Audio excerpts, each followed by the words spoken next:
Hi guys, I'm Patrick. I'm Adam. And this is Clock, Stock, and Barrel. I've talked about it for quite some time. You've probably seen the watch on our Instagram. I'd love to do a brief little unboxing for you guys of my Grand Seiko. So I have the box here. This is a watch I truly love, and I cannot wait to share it with you. So guys, this is the Seiko SPGR 017. So I had to stand up for this. So hi. This is the box you get it in. I don't know what the material is made out of, but it's really marvelous, high quality. And you have the Grand Seiko logo in gold, and you have the Grand Seiko text on the bottom here. You also get, every time you get a Grand Seiko, you get one of these little booklets. And this booklet, it's changed over the years, but it includes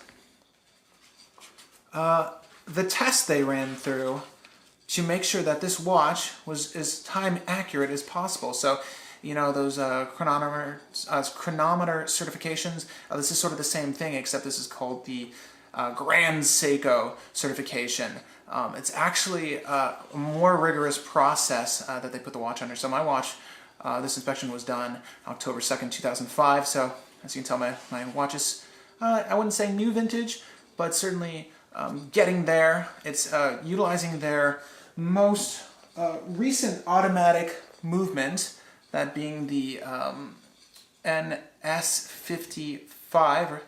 It's actually on here, you can see it right there. NS55. This is the instruction manual for that movement. Again, very lovely stock on the booklet here. There's just so much content you get when you purchase a Grand Seiko. Again, guys, I bought mine gray market, but it came with every single booklet and pamphlet and insert that the Grand Seiko would have come with. And this is a really fun book. There's some interesting quotes in here, some really lovely illustrations. It's guiding you through proper care and maintenance of your watch through these fun illustrations. And there's actually some cute images in here. Let me see if I can find them.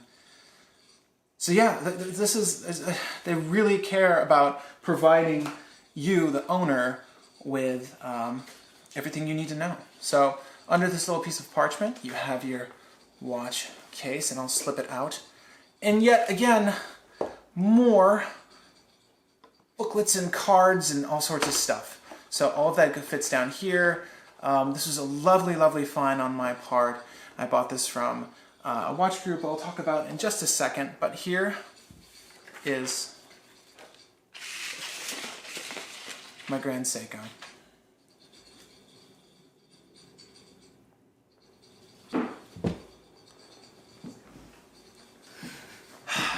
So guys, my SPGR 017 is actually with Seiko North America in New Jersey.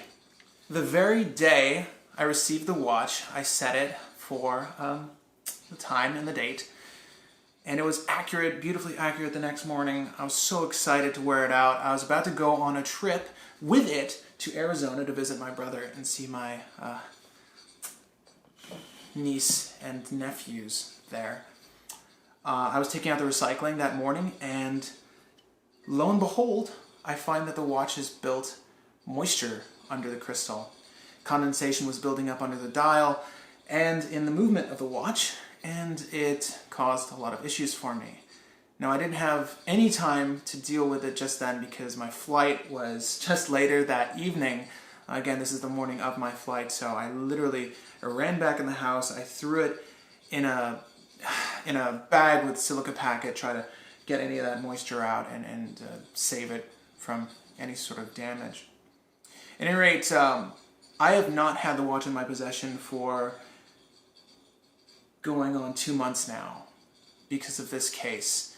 I bought it from a group called Global Rakuten, and the buyer, who will remain anonymous, has... the seller, excuse me. The buyer, me, the seller, who will remain anonymous, offered me a partial refund of $50 to fix the damage. And in no way are they qualified to issue any sort of refund on maintenance of a Grand Seiko because they're not certified to do so. The quote I received from Grand Seiko was nearly $500. At this point, I am out of $500 out of pocket to repair the watch, and PayPal has sided with the seller in this instance to not award me a partial refund on the watch. And the case closes today, the date of this recording, which is the 19th, I believe. Something like that. So that's where I am. That's where I am with my Grand Seiko. It's a very upsetting situation. I have to tell you though, guys, I have never made a better watch purchase in my life. I'm very, very happy with this watch, especially at the price I got it at. And domestically, it was a seller in Japan. They offered, I think, a 2-year warranty or 3-year warranty, I forget. But they would not honor any such warranty over here, nor would they help me with the cost of repairs on a watch that was clearly dysfunctional, for lack of a better word. So the topic up for discussion today is buying from the gray market. And this is one situation that's really been nagging on me for a long time. I've been wanting to do this video for a while now. I was hoping to have the Grand Seiko back, but such is not the case. Still not back. And now this has happened to both Adam and myself on a couple of occasions. Yours is way worse for sure, since it was like a grail purchase. Yeah, this is the one watch I've wanted for a very long time, and it's a little upsetting when you find out the very next day that the watch just wasn't properly sealed. Yeah. And it's upsetting because, I thought I could work this out with PayPal, but they haven't helped either. So, guys, that's a different story. But we're talking about buying from the gray. It's risky, and you have to, very much know that when you're making the decision to buy from eBay or buy from an outside party, anyone other than an AD, anyone other than a certified dealer of a watch brand, that you're going to run into troubles. And that's either buying low or buying high like I did. Yeah. It's a massive issue. And there's always an inherent risk, that you don't know what you're going to get if you're buying from a private seller, from eBay, from Global Rakuten. And you've purchased from Global Rakuten before, and you've had luck. Yeah, but not a watch, other stuff. Yeah, but I mean, you oh yeah, Global nothing. But Global Rakuten is just like basically the Japanese Amazon, though, sort of. You know what I mean? Like it's not like the group itself. Global Rakuten is the website. Exactly. It's just a marketplace, right? And you'll find various sellers on there, and there's a lot of jewelers on there, and of course that's where I found my watch. And again, my case is unfortunate, guys. If you had a case similar to mine, let me know. I'd love to know how you handled it, or if it was even handled. Yeah. As in my case, I just have to go out of pocket to have it fixed. But regardless, when you flip watches as much as we do, or if you like aspire to have a huge collection, it's pretty inevitable that if you're going to try and go through the private seller route or find really good deals on watches, you may run into some bumps. This situation. So for example, the Marine Master, you guys have probably seen the video already. I mentioned it a couple times in a couple of videos. I got that watch and it was losing 30 seconds a day, right? Yeah. And this is the seller disclosed that it was keeping good time, and I reached out to him after, and he mentioned, he's like, it was running perfectly fine. When I had it in my possession, like, no, it didn't, it definitely was losing time. It didn't go from losing 5 seconds to 30 seconds in a week or whatever. And that doesn't, that doesn't happen during shipping either. Do you know what I mean? Exactly, yeah. If anything, if it got magnetized, I would imagine it would be running faster too, not losing 30 seconds. So that's one example that it only cost me under $100 to regulate that, but, still, that's a hassle. I had to send that out to get it fixed. It's something you shouldn't do when you acquire a watch, and that's just what you have to live with when you buy gray, unfortunately. I think there's a couple expectations you need to have if you're buying a vintage piece or maybe an older piece where there's no service history. And if you're buying something where there's no disclosed service history and there's no way to ask the seller about service history, or if maybe they're saying, I don't know when it was serviced, you need to be prepared to service the piece. Yeah. Just have that in your mind, and if you don't have to, then great, you're lucky. Yeah. But have that $300-$400 to wherever you guys are, depending on cost in the region you are.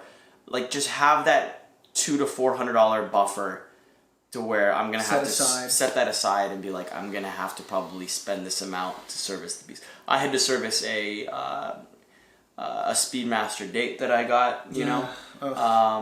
And then I also had an instance where I bought a Speedy Reduced, like a white dial Speedy Reduced. This was like a year ago, off eBay, and the pusher was sticky. Like I would literally have to physically, after engaging the pusher, like pull it out to stop it again, right? So I contacted the seller and I'm like, hey, like this is gonna cost me like $300 or, you know, 150, $200 to fix this pusher.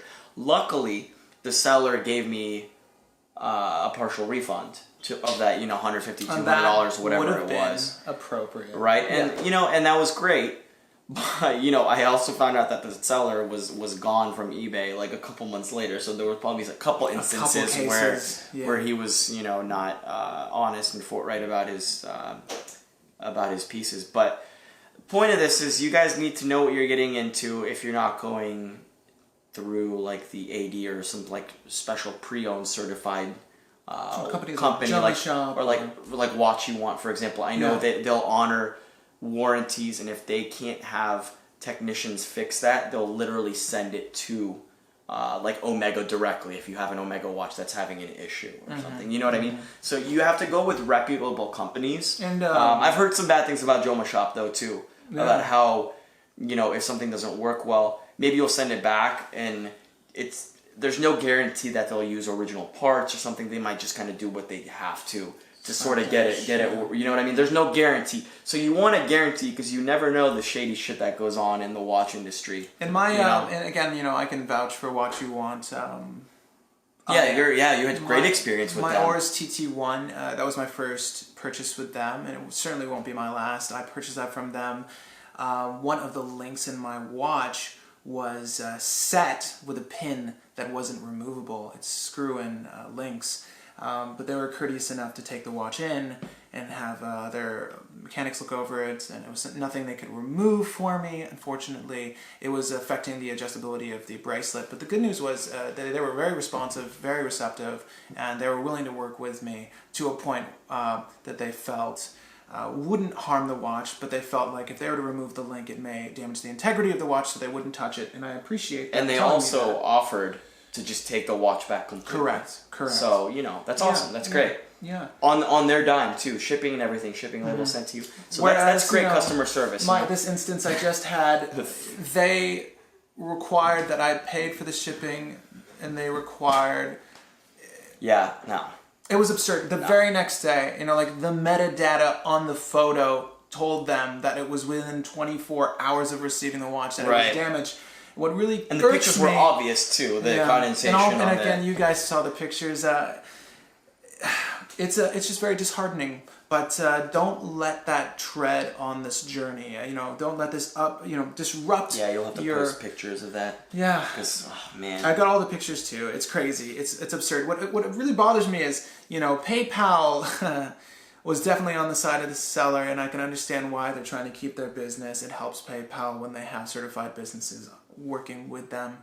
But again, it's just disheartening. But don't let that stop you from going gray. There are a lot of great deals out there. You just need to be wary and conscious that these problems do occur. As Adam said, you know, have a buffer set aside. I didn't really have one for this. I wasn't anticipating it. This seller was so reputable. You'd expect the best. But you never know how you're going to be treated until you're in the situation. You know, you don't know what you're going to face. And I spent, guys, so you know, well over $2,000 for this one. So it was something that was not a light purchase for me. You know, I'm not in the financial setup to where that's an easy purchase. I wish I was, but such is not the case. But again, I don't regret the buy. I expected it because you know what? 9 times out of 10, it's usually going to work out, and you're usually going to have an earnest, upright individual on the other end who's willing to help you. So it's very true too. You know, so just be wary, guys. Buying on the gray isn't a bad idea, but you just need to be conscious that you will run into issues. And I just was crossing my fingers that this one wouldn't be one, but you know, that's okay though. And you know, we're watch collectors and flippers. We're definitely going to see more situations like that arise. But if you are a watch seller, please be earnest and responsible. And if you're a buyer, just be conscious. That's right. Guys, thank you for watching today. I know this one might have been a little bit of an upsetting episode, but we just wanted to put the warning out there. As individuals who give their opinions on everything watch related, it's tough. Guys, if you liked the video, please hit that like button. If you disliked it, you're probably one of those sellers I'm talking about. If you want to see more content like this, hit the subscribe button. Hit the subscribe button. Comment down below if you want to see more content like this and the kind of stuff you want to see on the channel. We take your opinions very seriously, so please let us know your thoughts. Constructive criticism is best, but criticism's okay too. We love all of it. Again, guys, thank you for joining us, and we'll see you later. See you guys. So, sidebar. Yeah, another interesting note too is, a lot of people say purchasing from an AD is the way to go because you get that warranty. And, you might have to pay the premium, but so I bought a previously owned watch that was still under Omega warranty. I bought a big box moon watch. Now I own an older one, but this was, several months ago. And one of the chrono pushers actually stopped working. Like something happened, something got dislodged or something like that in the chronograph function, and I couldn't engage the chronograph. So took it to Omega. It was under warranty. 6 weeks later, I get the watch. Zero cost to me. Free little nice case, Omega case to hold my watch in. Cool. That's a perfect example of wanting to purchase a piece under a legit dealer warranty from an AD. That's the perfect example of when it came in use. Yeah, it's definitely worth it, guys. Unfortunately, mine wasn't under warranty. It's got a year warranty now, though, so I'm excited for that. Yeah. Anyway, guys, again, share those comments down below. We love your comments.